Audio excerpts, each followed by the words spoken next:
good. I don't. The exact same as you guys.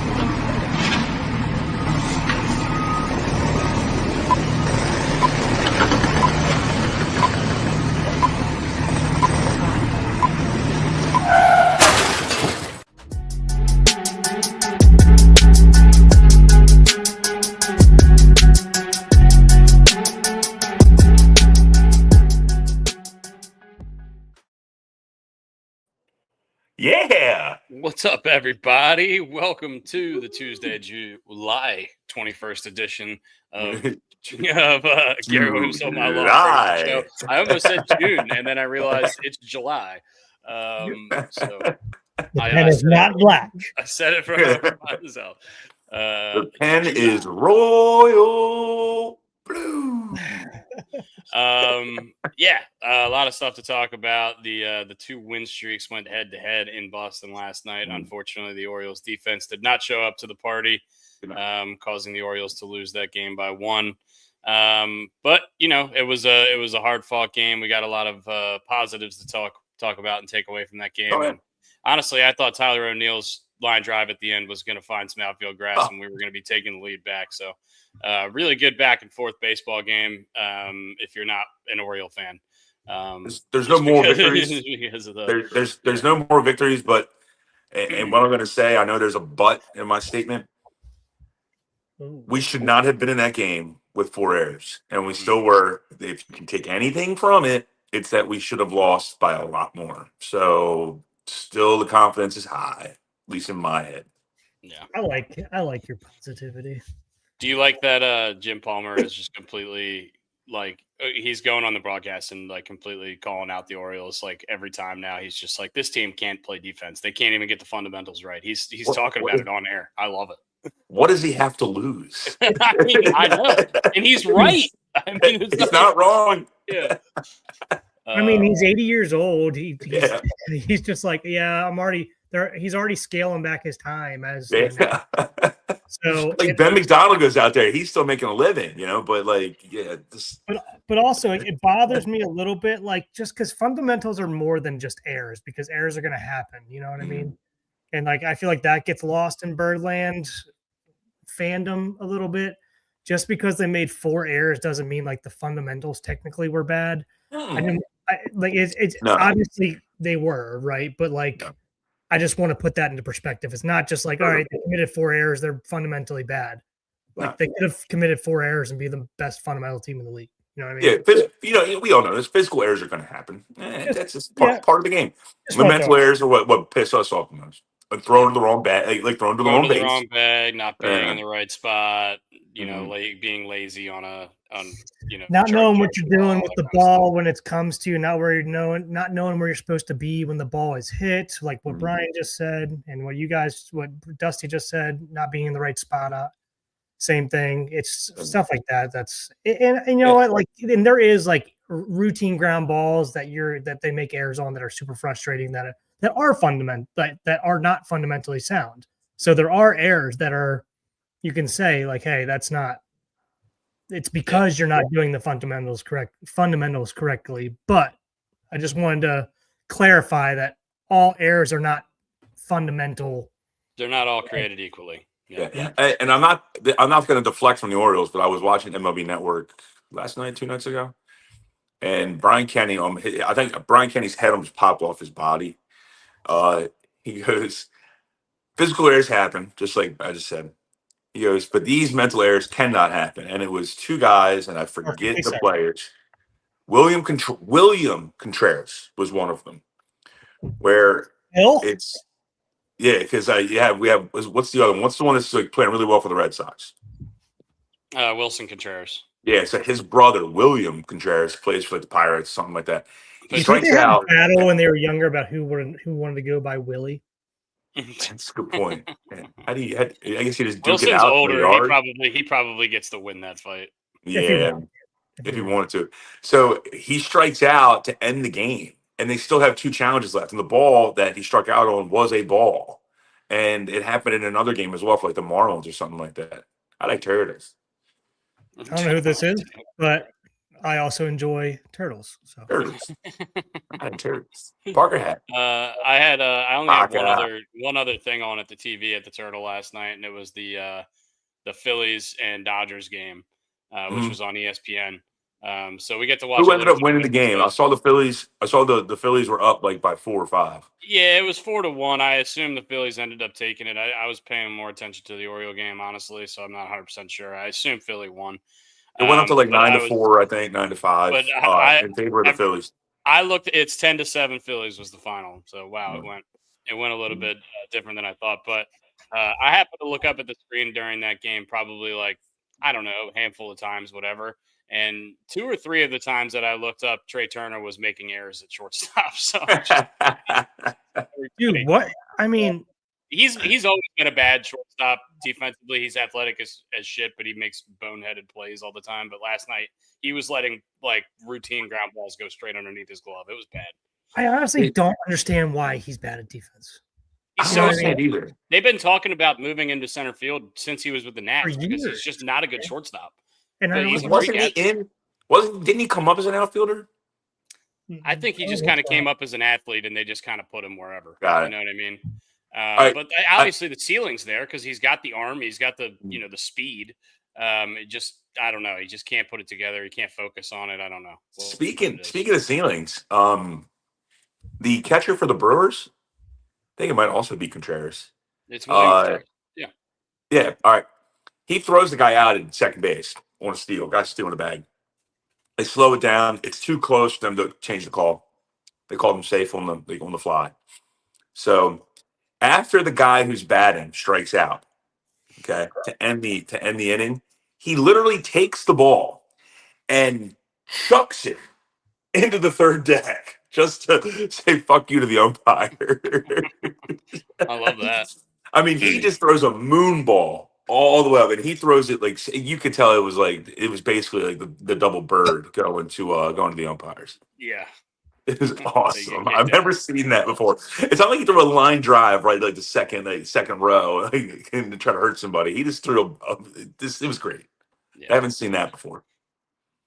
What did we think about the start from Boz, and then consequently, what did we think about how the bullpen fared? I'm still a little bit wary of Tyler Wells getting these getting a lot of these late inning situations. He's getting in the 6th, 7th, 8th inning, and Brian's favorite term, high leverage situations. High leverage situations, love that. Do we like this moving forward? Do we feel confident in Tyler Wells moving forward? Also, just piggybacking that on Shane, how did you feel about Shane Baz last night? Brian, let's go to you first. I'll be honest, I didn't watch a majority of the game, so I don't want to sit here and tell you that I watched any of. I think I saw like his last couple batters. So I'm going to defer to you guys. I mean, I hate Tyler Wells at the end of the. Well, I'm glad we got that perspective from. I don't hate Tyler Wells as a pitcher, as a human being. I hate Tyler Wells as a closer. I think he's a good stop. I think he's a good option at this point in time, but you can't ride him the rest of the year. You just can't. I'd rather. I didn't like him in the offseason. This was one of my sticking points when we were looking for a closer, and everyone was like, "Well, we have Tyler Wells. We don't need to go get another closer." I'm like, "You do not want Tyler Wells as your closer for the entire season."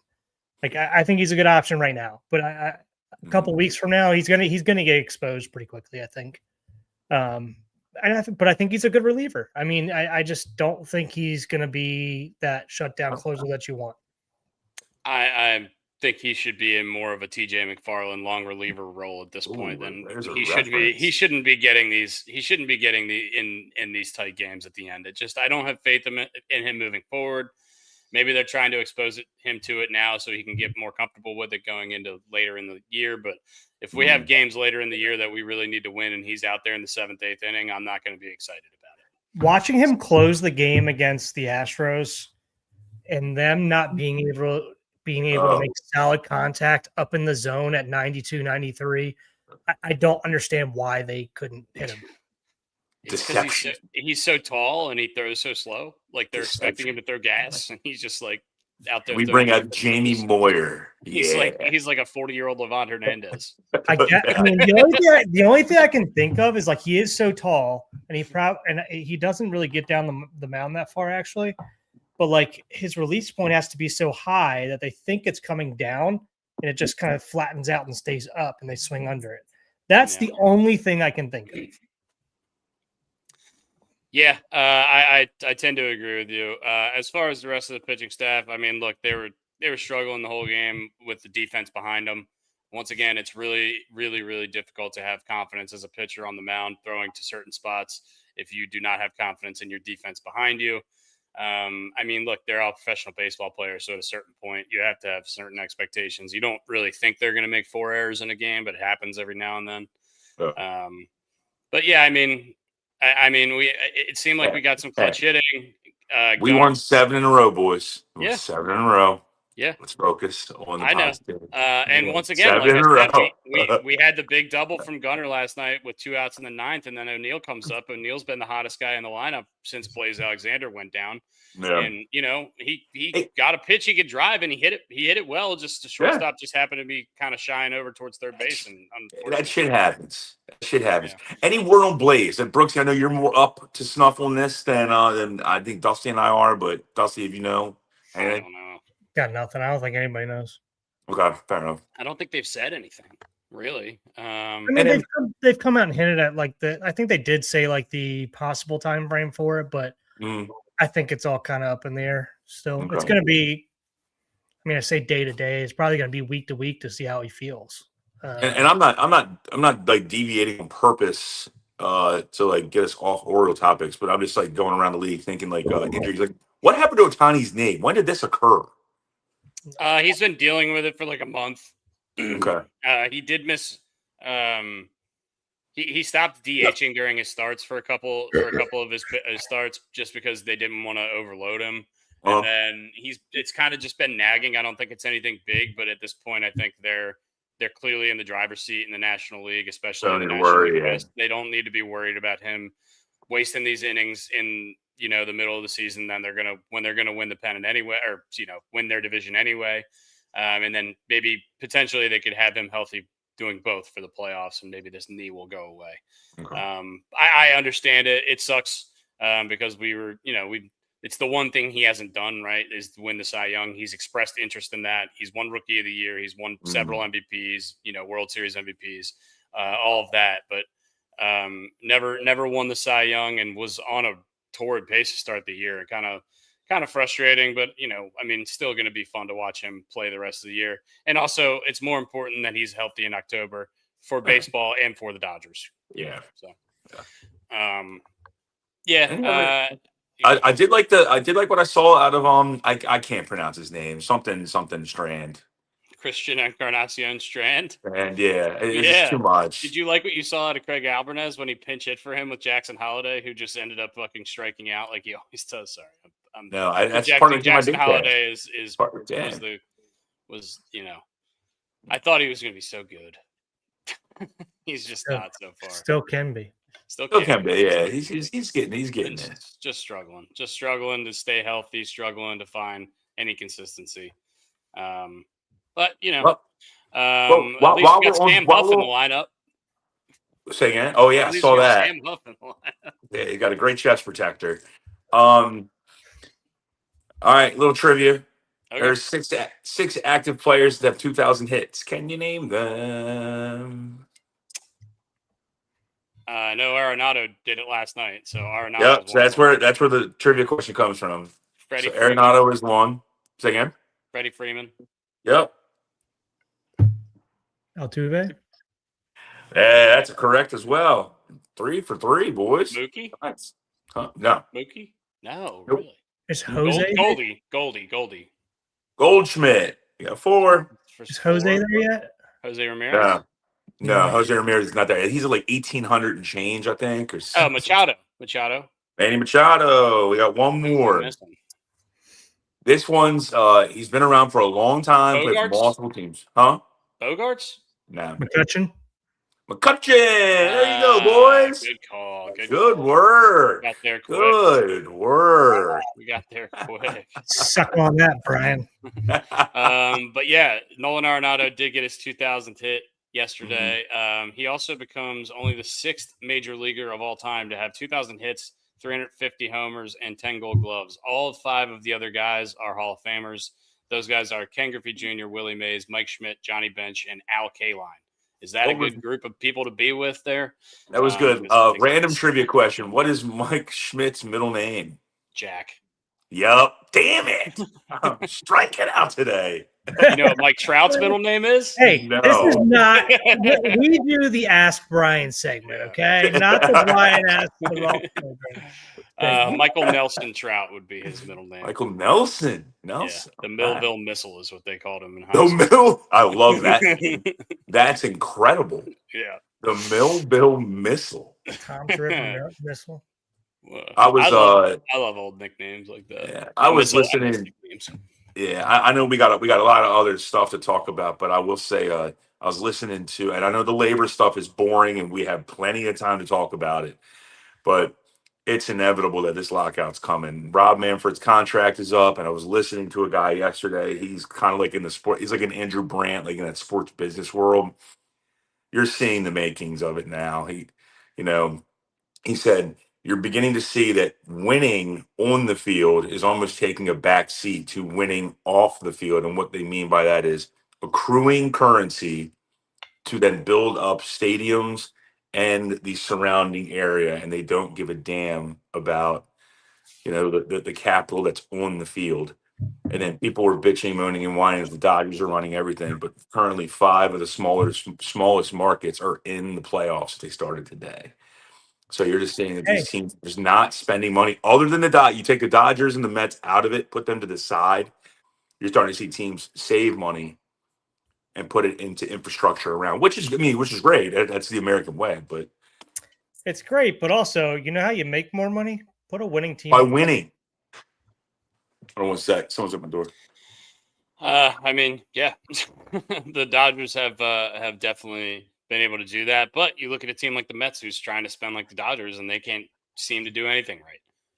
So it's not just spending money, it's also spending money in a smart way. It's also using your assets in a smart way. They trade prospects. They traded 3 of their top prospects at the time for Mookie Betts. A lot of people didn't know how that was going to work out. What if Verdugo and Jeter Downs end up being good players? Then but it's Mookie Betts, so they're like, fuck it, we're gonna take this bet.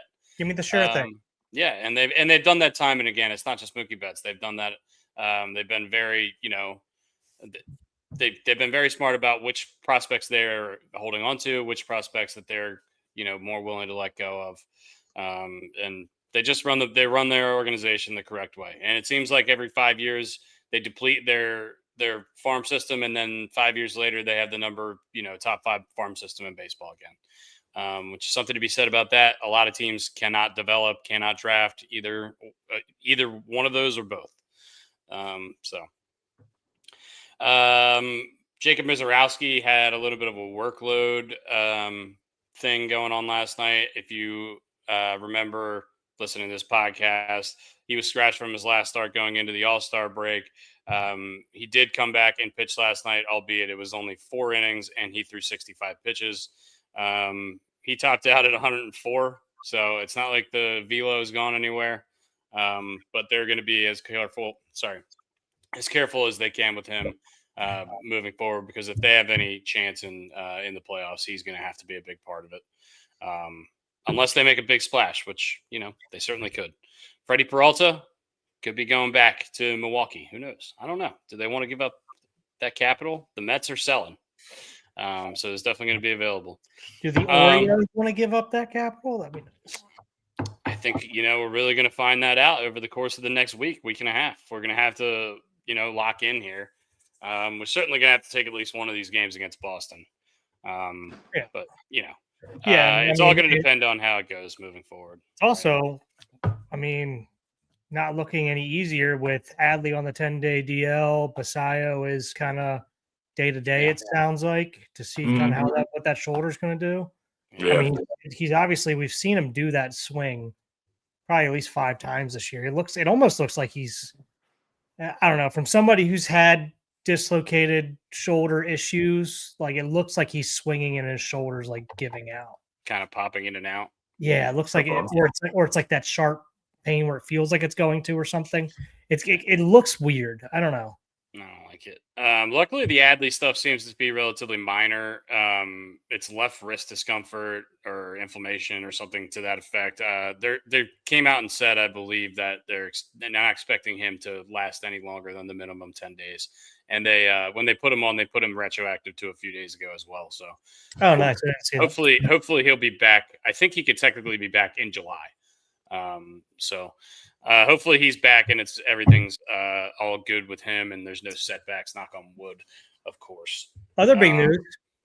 Go ahead. Kyle Bradish. Yeah, boys. 5-year Same deal. one about Mike Elias, but these extensions have been phenomenal for both parties, I feel like. It's been great, yeah. Shane Baz gets the 5-year, what was it, $70 million extension. Then Bradish follows it up with 5 years, 90. We've got Pete locked in for 5 years. We've got Basayo locked in, I think, for the next 8 years. 8 years. Still have Gunnar and Adley for a few more years. Jackson for more than that. The real pieces now, and especially now at the trade deadline, the guys who are on the last year, maybe the last 2 years of their deal: Tyler O'Neill, Taylor Ward, Trevor Rogers. Trevor Rogers, a guy who I think they probably would love to extend, but probably, wants to have hit a good run down the stretch here and hit free agency. Because he'd probably be one of the most coveted starters in free agency, being a lefty and having 2 consecutive pretty good seasons, right?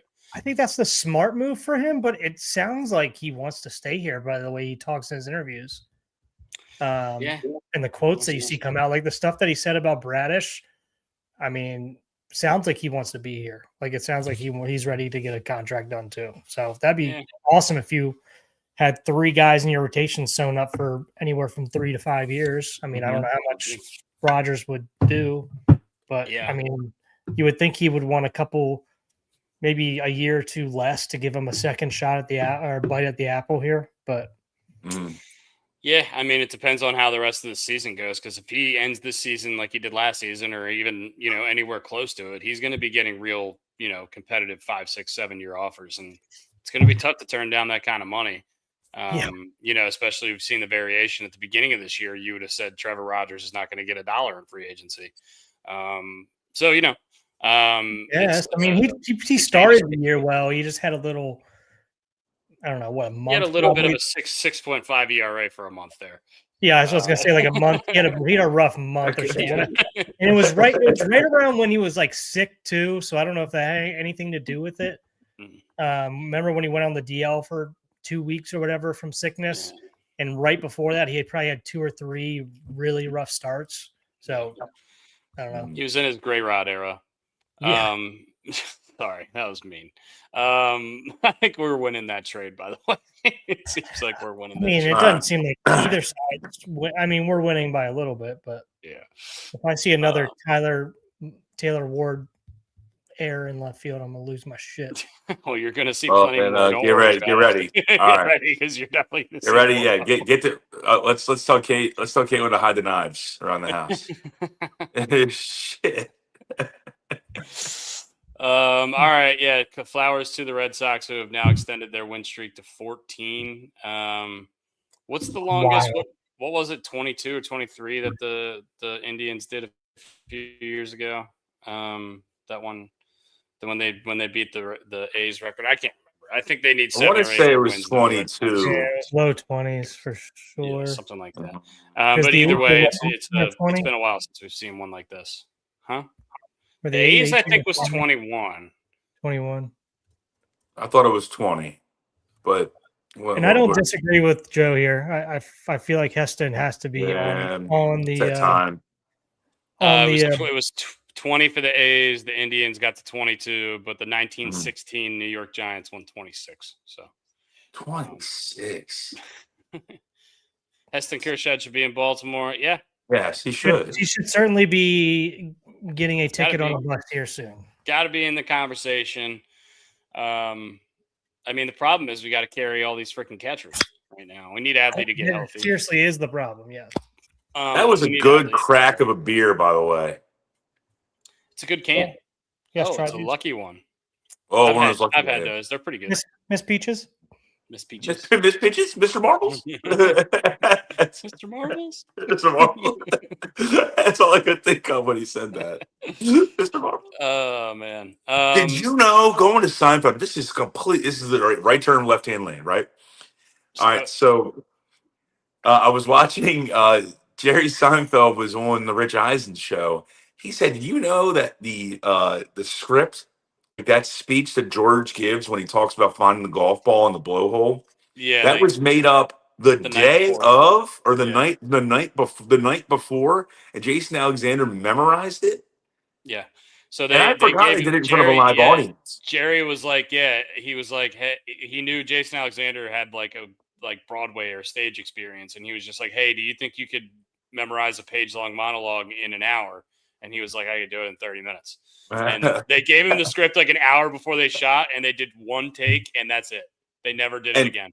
And Jerry said there's a live audience. So like the live audience, like now we would never see it because we're not there live, of course, but the live audience is going to see you foul up. And apparently he just went flawless.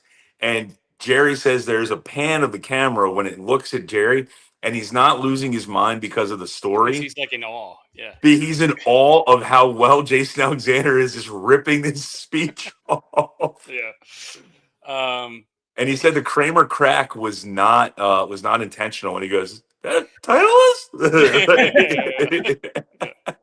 The crack of a voice. Hog over moo. Send Cowser to the moon. Yeah.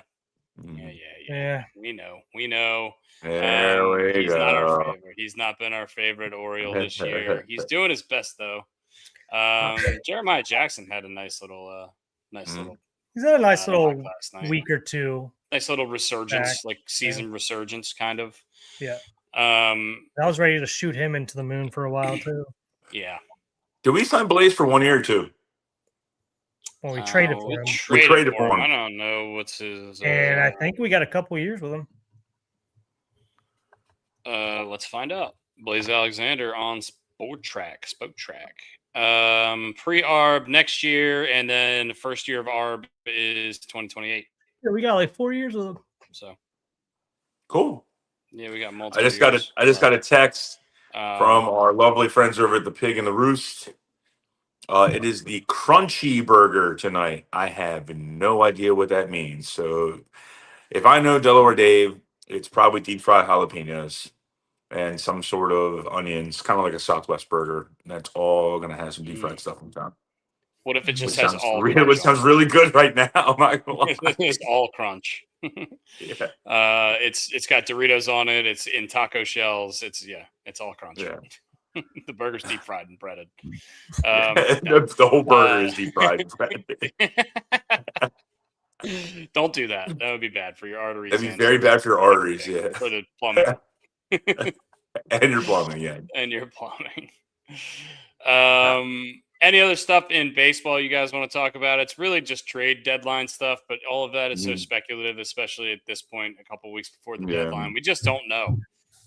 Especially in the American League. There's just so many teams that could either buy or sell or just do nothing, which is what I think a lot of teams are going to do. I think this deadline is going to end up being pretty stagnant. I think it's going to be stagnant as well. Maybe a couple of big teams will make a splash. Maybe the Mets will sell off some of their guys. I don't really see Lindor moving. I would be shocked if they did that. Scooble. I can see the Giants selling their stadium. The Giants should just sell. They should follow the Athletics to wherever else. They gotta unload some cash, dude. Yeah, they gotta unload cash. The Giants are definitely selling. Like Luis Arias is gone, Robbie Ray's gone. Those are guys that are performing well on the end of their contracts. Like I can't imagine they would be around. If you're the Rockies, do you trade Hunter Goodman, who had 3 dongs last 2 nights ago and has got 30 home runs already as a catcher? No, because that's your future, you would think. What and he's future? A catcher. They haven't been good since Matt Holliday was on the team. Fair. We got to start somewhere. I know. Yeah, but they have Ethan Holiday. They got cash. Ethan Holiday, yeah. They got old Cash Jackson Holiday. for Ethan straight up. Get out of here. But, what was that trade that came through the baseball group chat? Yamamoto and Otani for Tyler and Neal. Yeah, I saw that, Whoever yeah. sent that. That's a good trade. In all seriousness, if we're in the trade deadline sweepstakes here and looking for moves, and if you're out there looking for moves, don't look in a lot of the American League places right now. Obviously, look at the bad teams in the National League that are going to be willing and obvious spenders. I mean, not spenders, obvious sellers at the deadline, because it's not even worth trying to figure out if they're going to be buyers or sellers in the AL right now, because who knows? I mean, except for the Royals and the Athletics, basically, and maybe the Angels, but I don't know if they even have any assets. Yeah, and if you don't know, that just means they're going to want too much in return, probably, for whoever you want. So just move on, get past it. You know what would be interesting? If you don't know, now you know. Yeah, that was me. You know what would be what would be interesting with the Mets potentially selling Bo Bichette playing third base. I said this, and I don't know. I don't know if they will. I could certainly see Freddie Peralta. A lot of people are speculating about Lindor. I don't think Lindor. Yeah, but I think the history is there for, and especially the Brewers. He's pitched for the Brewers really successfully too, and they're a team that just makes a lot of sense in my head. The Cubs also makes sense in my head. Freddie Peralta was pitching for the Brewers a lot of those years. Craig Counsell was their coach. Craig Counsell. The Cubs are going to go eat up a lot of that. Oh. Yeah. The Phillies also need a fourth and fifth starter. They've been really lacking in the late half of their rotation.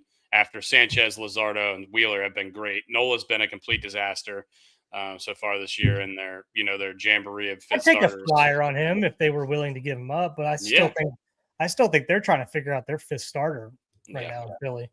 Speaking of, with the Field of Dreams thing coming up, teaser, we might be having a show from the Field of Dreams. Not sure yet. Sure yet.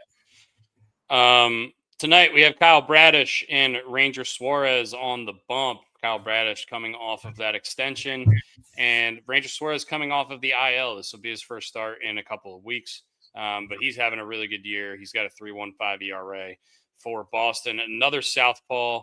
They've got a lot of them. Peyton Toll, who pitches against us last night. I think I love that guy. Yeah, he was kind of nasty. Who else is nasty? He was nasty, and apparently he's like hysterical and just doesn't take himself too seriously. I love that.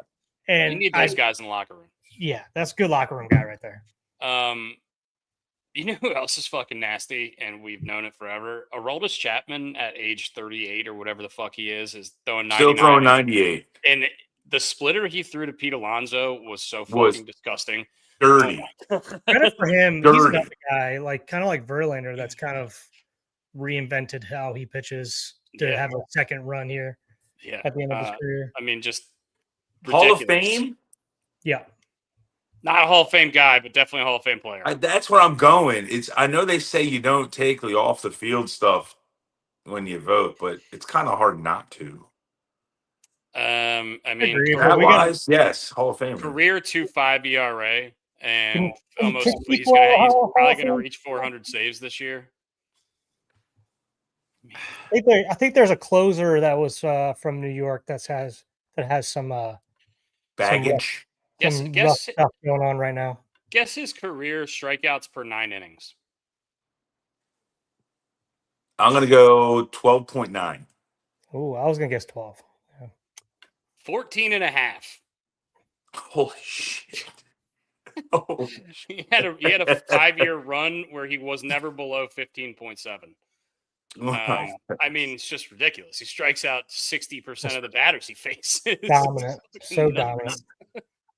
He's lefty and he's long. So not only does he throw it so hard, he's that much closer to you. He was Cy Young 7 in the American League last year, and he was Cy Young 8 in 2012 for the Reds.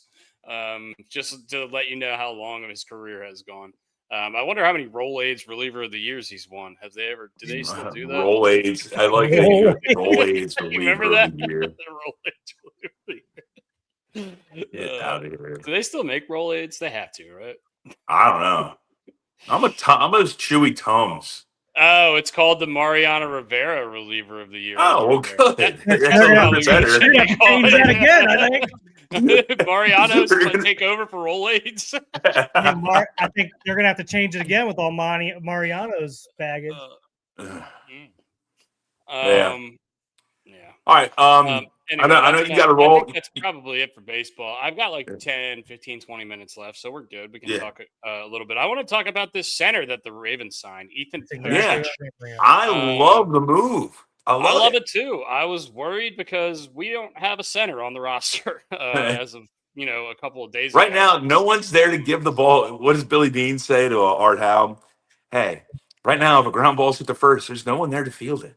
There's no one there to hand the ball to Lamar at the moment. First base is easy, Hattie. So just tell him watch. It's incredibly hard. Has started 57 games for the Browns over the past 4 years, but had a Achilles tear in the late part of last season, which kind of ruined his free agency. It's a max deal of $4.5 million, so it's basically a minimum deal for the Ravens. It looks like he's probably going to be the starter if he's able to go in week 1, and if not, he'll work into that role. Like I said, we didn't really have any other options. Who's going to do it? I know. Yeah, who else is going to do it? You, Lieutenant Weinberg? I feel like there's got to be a backup option here. I mean, there's got to be multiple backup options, but I thought there would be, but we didn't do anything in the draft to address this problem. So there'll be another guy who gets cut it'd be a veteran cut that happens that we bring in. But hey, look, when we got Matt Burke, we're shoring up the spot because we needed something. Yeah, we needed something. And look, I'm going to compare it to the Matt Burke signing. I'm not saying we're winning the Super Bowl. I hope we do. We all do. But we brought Matt Burke in the back end of his career. It sounds like this might be like, not the swan song season, but at least the back 9 of this gentleman's career. Hey, what do we got to lose? Once again, it's like praying. Yeah, Joe Thomas had great things to say about him. That's good. I like that. I like Joe Thomas. He was pretty good. It was tasty. I hear he was all right. Yeah. He's pretty good for those horrible Browns teams for so long. I wonder how many games him and what was the Hugh David? What was the guy's name that lost all those Jackson? games? Hugh Jackson. I wonder how many games Hugh Jackson and Joe Thomas lost together for the Browns. A lot. So it wasn't Joe Thomas's fault, clearly. But. Yeah, a lot. The story, and I've told it on this before, but the story Joe Thomas tells when like 2 of the quarterbacks got hurt the week prior, and they had their third string in, and they signed some guy off like the scrap heap, and then the third string quarterback got hurt, and this nobody, Johnny Lipper comes in, and Joe Thomas shook his hand in the huddle before going to battle. It was like, "Hi, I'm Joe. I'm your left tackle." Oh, he doesn't even remember the guy's name to this day. Still, he doesn't remember who it was. Hugh Jackson's record, by the way, as the NFL head coach, terrible. 3-36 and 1 tie. 1-15 his first year. 1-15 his first year. 0-16 his second year. Somehow didn't get fired after winning 1 game in his first 2 years. Won 2 games. And got a tie before getting fired in the midseason. And then got another head coaching job, right? I don't think so. He was with the Raiders. He became like an interim coach. Yeah, you're right. I thought, yeah. He never was another head coach after that. He's the offensive coordinator at Georgia State now. He was the head coach at Grambling State for a couple of years. He was with the Ravens. He was with the Ravens for an extended period of time as the QB coach. Yeah. Yeah, I mean, everyone says he's a great coach. Like, maybe Baker Mayfield hates him. Oh, yeah. I don't know why. Yeah. Well, he probably. Well, at least Hugh Jackson didn't put him out there when he had a broken shoulder or dislocated shoulder and made him throw 40 times. I was going to say, he didn't hang him out to dry and made him look bad and possibly cost him his career. Cost him all kinds of money and potentially his career before he got it back together. I wish he could have stayed healthy last year. Man, remember how awesome he was in the first 6-7 weeks last year before he got hurt? And that's going back. I was telling you about it last week. The quarterback series, I finished it. It's damn good. They do a really good job. I haven't started. I've seen clips on like Instagram and stuff, but I haven't watched it yet. Yeah, it's really good. Baker Mayfield comes off fantastic. I mean, his wife is kick ass. Um, and like Baker's watching the last game because they beat somebody, but They they need needed help. something to happen between Carolina and Atlanta or the Saints. The Saints. They needed the Saints to beat Atlanta in the last game of the season. He couldn't watch it on his own couch. He had to go sit on his countertop and he sat on his house, his kitchen island, while his whole family's like over in the other room. He comes off very, very well in this. And so does Joe. Joe's the man. Joe Flacco is the man. I heard he came off very good in this. He's awesome. I think one of the Thanks, Jaquarius. One of the guys from the Bengals, because when Joe gets traded from Cleveland to Cincinnati, there's like one of the offensive linemen goes, "All I know is this dude's got a pipe and he is huge." I was like, I wouldn't be bringing those two things in the same sentence. Nice. Some bullshit happened this morning. I don't know if you guys have seen this. Carl Ravitch, who called that Philly versus Dodgers game last night for ESPN, has been laid off by ESPN after 33 years. Carl Ravitch. What? Yeah, Carl Ravitch has been laid off by ESPN after 33 years after calling last night's Phillies Dodgers game.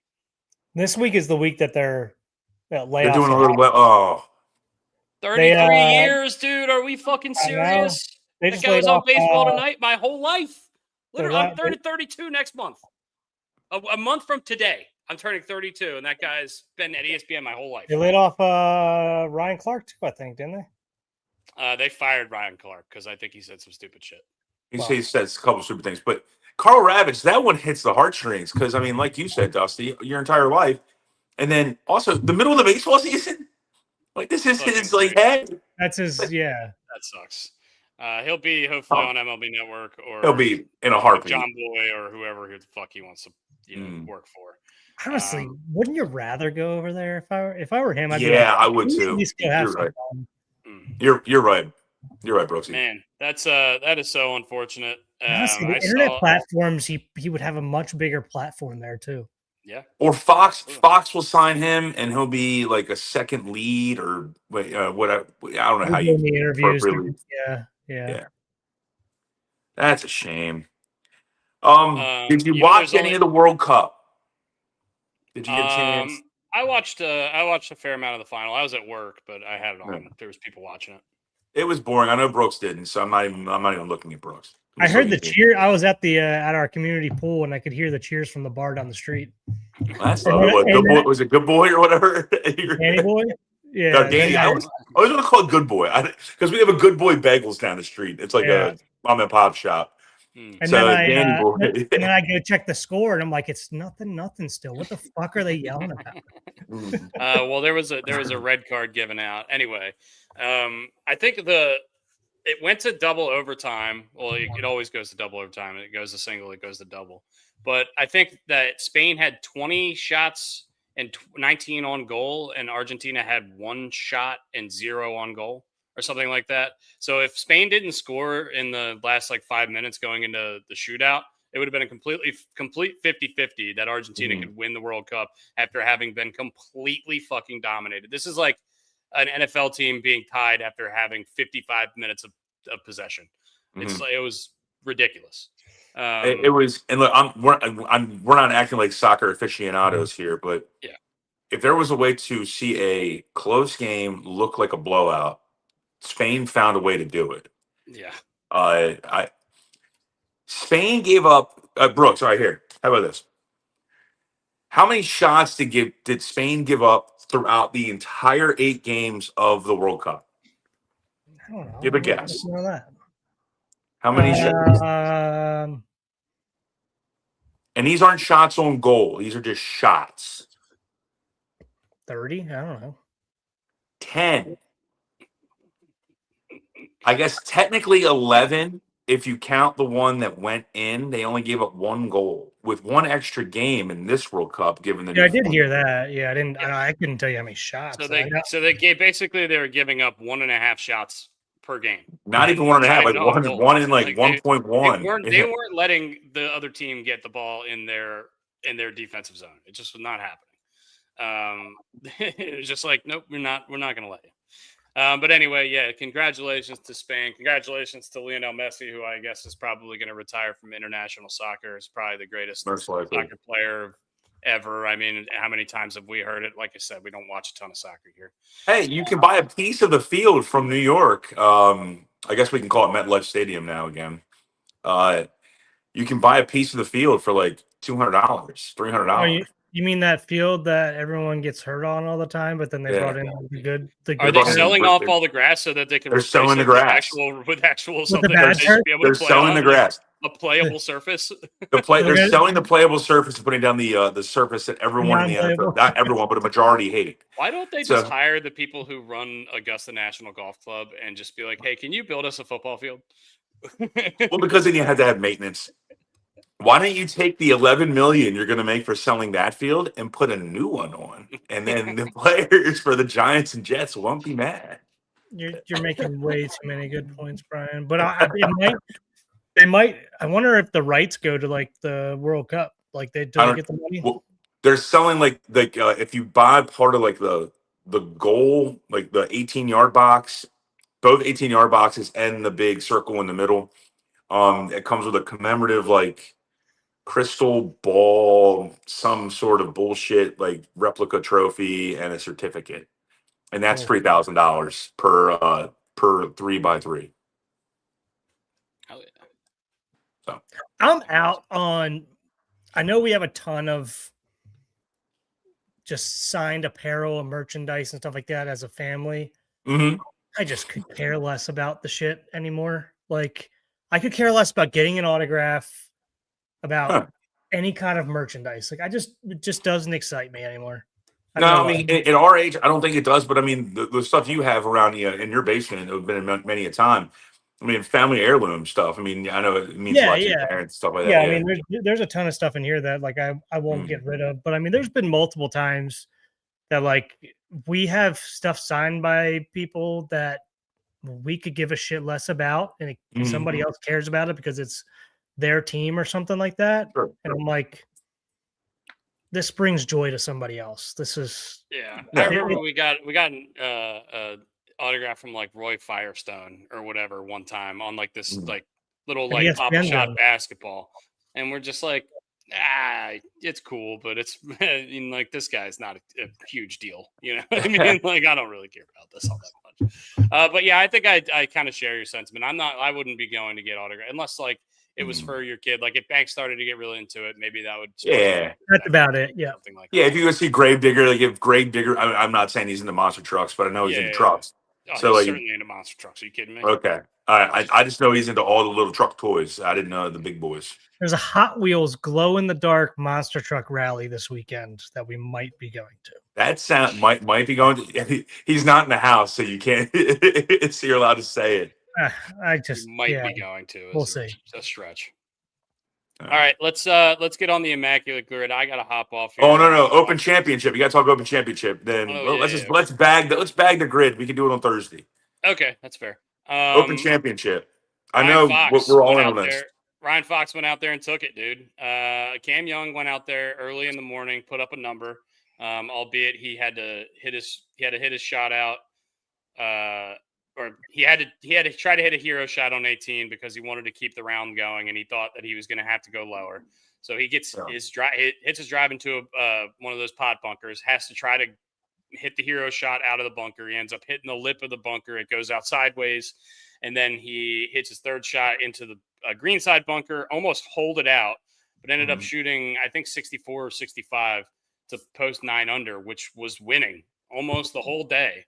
Until the very end, when Scotty Scheffler was trying to run him down, couldn't quite get there. Sam Burns was trying to run him down, couldn't quite get there. Siwoo Kim was having a really good start and then kind of melted down on the back. But then this dude, Ryan Fox, who is the complete opposite of Brian Harmon, who hits his ball in 10 fucking seconds. Brooks, did you get a chance to watch any of this? But yeah. He was fucking. I mean, that guy was absolute nails. That dude plays like he's double parked. It's incredible to watch. He played like he had a plane to catch. Like he was like, we're gonna be late. We got to get to the terminal. when Sam Burns when he missed the putt on 18, 22 seconds after he misses the putt, Ryan Fox drains one from like 10 out, like 12 out. Yeah. Holy But shit. But he was just nails. Like I said, he not only does he play fast, but he like on hole 14, he got completely fucked, or maybe it was 15 that they had a long par three, like 240-yard par three. And he hit this perfect shot. It came up like a foot short of being absolutely perfect. It rolls back into the it hits like it hits the face of the pop bunker and comes back, and it's up against the back lip of the bunker. So he has to go out sideways. He goes out sideways. He goes up, he chips and putts, he makes his bogey, and he's just like, fuck it. What can I do? And then he comes down the stretch and makes 2 out of 3 birdies to win the thing. I was unbelievably impressed by that guy. I've heard his name a few times, but I've never really seen him swing. He's got an unusual swing. I feel like he's also from New Zealand. And also he swings like us. Like he drops like the shoulder and like. Yeah, it doesn't look pretty. No. It's not Adam Scott. Flailing his hips open, like doesn't care. Yeah, he's neither does Scotty. So whatever. Swing your swing. I did like seeing emotion out of Scotty Scheffler. That was. I know it wasn't a good shot by Scheffler, but he like showed emotion because he hit the ball the way he wanted to, but like I guess the wind wasn't right or something went awry, and it was nice to actually see him not be a robot. Did you see Scotty's comment about Ryan Fox? No. So I saw this like as a quoted interview question. I guess Ryan Fox was like, yeah, like earlier one time when I played with Scotty, he said something about like, he's like, yeah, as soon as I hit, like your ball's already in the air or something like that. And they were playing like 3-ball, and he goes, it's kind of like we're playing 2-ball. And he's like, I didn't know whether to take that as an insult or as a compliment. I was like, is he saying that I'm just not competitive here or that I'm playing fast? Yeah. Did you the Bryson stuff? I know Dusty's got to run, so I'm going quick. No. Just saying, Ryan Fox, the first player since 2011 to be ranked outside of the top 50 to win a major. That guy was Darren Clark, who won the Open Championship like probably 15 years after his prime. Before that, it was Ben Curtis, who was ranked 396th in the world when he won the Open Championship in 2003. Wow. So does not happen often. This was a complete outlier in terms of major championship golf. Yes. The Bryson stuff. He definitely was. He knew what he was doing. I don't think he was trying to cheat. Okay. I don't necessarily know if I agree with the ruling or disagree, but I also know that I think if you're a professional, you kind of have to take these kind of things in stride. And I think he came off incredibly childish with the way he acted and reacted, saying so much as he wasn't going to play to the guy and putting his hands on his head and doing a lot of the, Bryson-y type stuff. I don't think he was actively trying to improve his lie, although it may have happened. I don't know. I don't necessarily know. Videos of 20 other golfers who were doing the same shit the entire weekend. Yeah. And there's that too. Like and a lot of players were talking about that when they were asked about it. Like he's on TV every shot he hits. Like Jimmy Walker and Russell Henley, they're on TV maybe 3 shots around, and they're probably not going to be showing the shots when they're in the fucking weeds. I mean, they're Scotty doing the same thing. Yeah, and they showed Wyndham Clark doing it last month at the U.S. Open. It didn't get penalized. So, look, I don't think he should have gotten penalized. I don't think the way he handled it he did himself zero favors with the way he handled it and how emotional and childish he came off. I think I agree with you, but you know who else handled it very badly? You're gonna say, here we go. I can hear it coming out of your face already. What did Rory do? Rory. Rory's gonna sit there and say like, "Oh, it's all performative and all this different stuff." Like, out of you should not be saying this bullshit.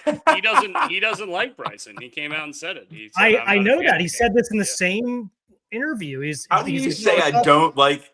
He said I don't like somebody so nicely. I'm not too fond of him. He said that. And he's like, oh, he's just like super performative and all this stuff. I'm like, Rory, we've seen you be performative about every little bullshit thing over the last 5 years. So shut the hell up. Yeah.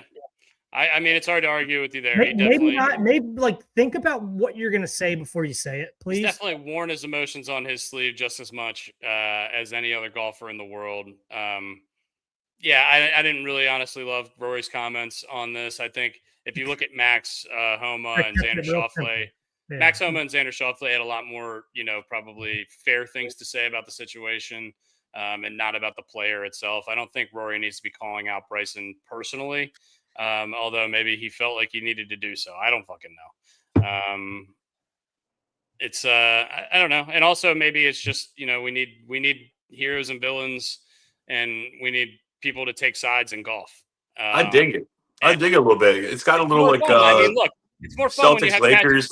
Patrick Reed to root against, or Sergio Garcia to root against, or if Bryson's your guy to root against, or Rory's your guy to root against. It makes the sport more fun when there's villains, right? Yeah, it's going to be more fun when he plays anywhere in the United States now. He's going to get chirped the whole fucking time, hopefully.